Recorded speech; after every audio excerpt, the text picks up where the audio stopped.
Lagi nating naririnig ang salitang canvassing, Grace. Pero ano nga ba ang ibig sabihin nito? Yan ang pag-uusapan natin ngayong umaga. So, yung meaning po muna ng canvassing. Ano ba Canvassing. ang ibig sabihin ng canvassing? Magaling magbilang dyan. Bilangan. Oo. Yan ang ibig sabihin ng canvassing. Kaya nga, sabi nga nila noon, Grace, diba? Iba ang resulta ng boto talaga at iba ang bilangan. Yes, Doon nagkaka-milagro minsan sa bilingan. Pero ngayon, medyo naiiwasan na yan. Sana ang mga canvassing na ginagawa natin ngayon, wala nang milagro na nangyayari. Yung Oo. katotohanan lamang Yes. po ang makikita natin dyan. Totoo. Kailan po at saan nagsisimula ang canvassing? Is it the moment you cast your vote and it goes into the machine? Or kailangan etong manual canvassing pagdaanan na muna bago matawag na na-canvass na ang mga votes? Alam mo, in reality, lalong-lalo na ngayon, meron ng computer, nandiyan na yung voting machine na yan. Yeah. Alam na nila ang resulta niyan. Kasi na-transmit na. Yes. Di ba pagka tapos mong bumoto at natapos na ang 6 or 7 or 8 o'clock nung araw nung May 9, transmit na yan sa provincial at city board of canvassing at yung lugar na yon, provincial at city at municipal, itatransmit na ngayon kung sa presidente at vice-presidente, sa kongreso at kung sa mga senador sa COMELEC. So ibig sabihin nila, alam na yung bilang. Di ba? Ngayon parang formalities na lang yan. Pero meron pa rin mga mangyayari dyan, mga tanungan, questionan, at saka mga objection. Yes. Kamukha nung narinig natin nung eleksyon ni Presidente GMA, di ba? Yes. Natandaan mo yon? Noted, noted, noted. Yun ang nangyayari. Pero may mga pagkakataon, Grace, na ninanal and void yung mga balota dyan. Ibig sabihin, dinedeclare nila ito hindi dapat bilangin. Kasi mukha atang stray ballot to. I Ganyan, may see. pagkakataon. So, bakit po Kongreso ang nagsasagawa ng canvassing para sa Presidente at Vice President? Sapagkat yan ang nakalagay sa ating saligang batas. Napakamataas na tungkulin iyan sa ating bansa. Presidente at Vice-Presidente, kaya ang mga kinatawan ng taong bayan ang siyang magdedeklara kung sino ang ating susunod na Pangulo at pangalawang Pangulo. Alam mo dyan, Grace, yung canvassing na nangyari, kung ikukumpara natin nung araw ni Presidente Pinoy, only 74% lang ng ating mga registered voter ang bumoto. Yes. So, yung mga boto lang nila ang nakanbas. At out of the nakanbas na boto, 2 milyon, Grace, ang tinuring na stray ballot. Ibig sabihin, no count.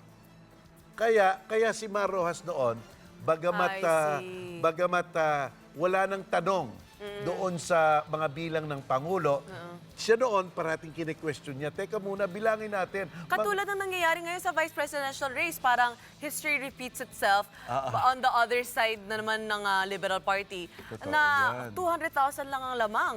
So if na-declare last elections na stray ballot ang 2 million, 2 million. there's definitely a possibility na pwedeng magiging iba ang resulta sa canvassing? Maaari, pero ang probabilidad mukhang mahina na. Sapagkat nga, ngayon yung machine natin, basta't over voting, Yes. wala na eh.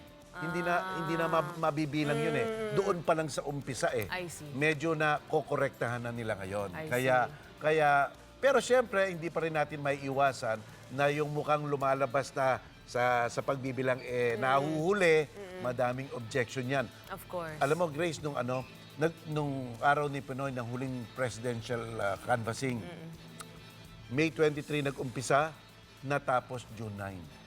16 days ang tinagal ng pagbibilang na nahandoon na naman dapat. Diba? Yes, Oo. yes. So for formality's sake, paano po ba naiiba ang canvassing ng COMELEC sa canvassing ng Kongreso? Dahil shouldn't it already stop na sa COMELEC dahil COMELEC naman ang nangangasiwa sa ating balota at Totoo election yan. process. So bakit pa kailangan i-involve pa ang Congress? Yun nga kasi, dahil yan ang ating nasa saligang batas. Pangalawa, ang pagkakaiba, wala namang masyado. Canvassing simply means bilangan. So bakit, what's the spirit of this law? Bakit po nilagay itong batas na ito kung redundant naman, it seems, ang ginagawa ng COMELEC tsaka ng Kongreso. Pero alam mo, maganda rin. Kasi ngayon, ang daming check kung nandadaya. Yung resulta, in a way, in effect, in reality, alam na ng COMELEC yan. Tsaka doon, kasi na-transmit na yan. Tsaka doon sa mga voting machine, meron namang SDA, SDB, digital scanning, at tsaka yung transmission, na-check na yung bilang dyan. Kaya in a way, ang dami ng safeguard para matukoy kung sino ang nangdadaya o kaya matukoy kung talagang ano ang kalalabasan. Pero hindi po ba medyo may conflict of interest po pag ang Congress saka yung Senate ang mga ngasiwa sa isang canvassing dahil yung congressman, for example, in this case, si Congressman Natalie Gonzales saka si Senator Coco Pimentel, ang canvassing committee. Pero Yes. sila mismo, syempre may sinusuportahan na kandidato. So, paano natin sisiguraduhin na hindi magkakaroon ng conflict itong canvassing sa Kongreso? We will rely on their honesty, integrity, and credibility. Tama ka doon. Natatandaan mo nung araw ni Pinoy dahil si si Nograles noon ang Yes. Speaker of the House, 'di ba? At natalo siya. Kaya ang kanilang pangamba noon baka patagalin to ni Nograles. Siya mismo yung kanyang mga balota questionin niya kung nakikita niya, Yes. 'di ba? At questionin rin yung mga patakaran ng voting machine. Sila Dingalen, 'di ba? Ano na sila. Pero alam mo, sumaibabaw pa rin nung araw na yun yung kahalagahan ng ginagawa nila na public interest demands na dapat mabilis ang pagdedeklara. Nung araw, sumaibabaw yon. Pero ngayon, we could just rely on their good faith, honesty, integrity, and a sense of public service. Katulad ng minention nyo kanina, attorney, sinabi nyo ngayon kasi meron na tayong computer, mas high-tech na ang Yes. botohan natin. Tama. Don't you think this law is outdated already? Well, hindi naman. Siguro, ang babalang kasi nilang batas dyan, Grace, yung mga objections. Kasi, you and I, and probably they already know the result, di ba?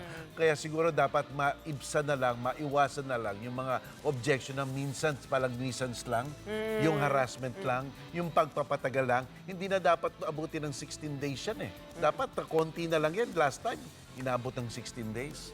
Iyon siguro ang dapat nilang babaguhin.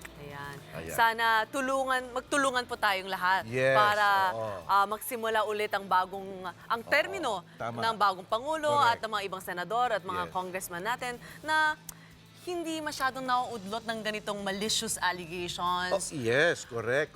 Alam nyo, pagdating sa bilangan talaga, Grace, pagdating sa bilangan, talagang dyan nakatutok ang mga tao ngayon, yung mga mata lumalaki na sapagkat manonood talaga sila. Lalo na pag dikit ang laban, Dikit ang katulad laban. ng labanan ni Lenny Marcos at ni saka ni Robredo. Bongbong Marcos, Yes. di ba? Pero alam nyo na ang resulta, ano ba yan? Pabayaan nyo na lang, magpadeklara na tayo para tapos na si President Duterte na at mahusto na, panatag na, at talagang mailalatag niya na yung kanyang mga balak, di ba? Honesty and transparency. Maraming salamat, attorney. Be sure to come back. Use 5 everywhere. Copyright 2016.